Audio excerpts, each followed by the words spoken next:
This is Pedro Flores coming to you from PD Flow Films. I'm here at Anime Expo '06. As you can see from the giant sign behind me.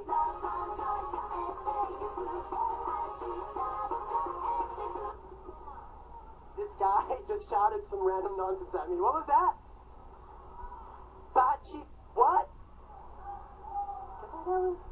What was that? It's some kind of weird nerd language. I should know, but this is like beyond my nerdiness level. Cosplay members dress up like their favorite anime and film characters, some more obscure than others. We're not a bunch of nerds hanging out in a park. We're a big group of friends that treat each other like family, and this gives us a place to belong. There was no subculture for steampunk. We ended up being labeled as goth. The key element of steampunk is that it was a world that never happens. Imagining an alternative direction that the universe took. It's kind of Victorian, but yet you have these futuristic steam-powered contraptions. In our conversation, we described a new look, ditch military cuts, antique jewelry and fittings, aged leather, brown instead of black, brass instead of silver. Magdalene Bean said, we're describing steampunk.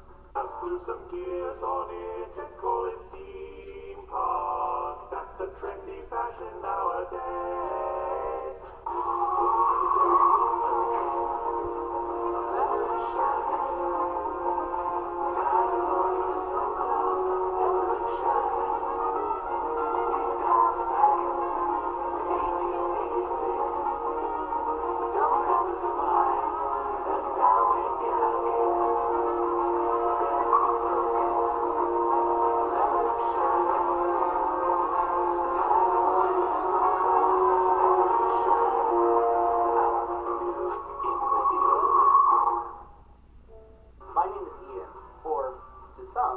Bucker Fuscioti, and I'm a furry.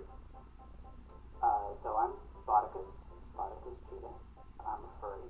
My name is David, and I'm a furry. Furry is roughly the group of people who enjoy looking at or producing artwork, music, costumes, or imagery that has to do with anthropomorphic animals. Going to fur meets, going to conventions. I am also a fursuiter, so I dress up in my fursuit. Rocky was scritching me. That's one I haven't heard. My perception of the media's perception of furries is that we are all part satanic, deviant bastards that will pin down the nearest four-legged animal and proceed to rape it if we can. This is, of course, not true. The media's view of any group that is a minority group always tries to focus on something interesting that will hold viewers' attention. And the easiest thing to generate is sensationalism. My boyfriend and I met because of this. I mean, I wouldn't have met him any other way had it not been for being here. My mother-in-law said, "That's real?" I mean, I thought it was made up.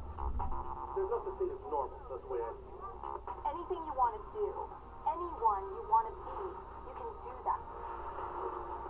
Every year, millions of people help turn fantasy into reality. It allows me to be the parts of me I wish I was in everyday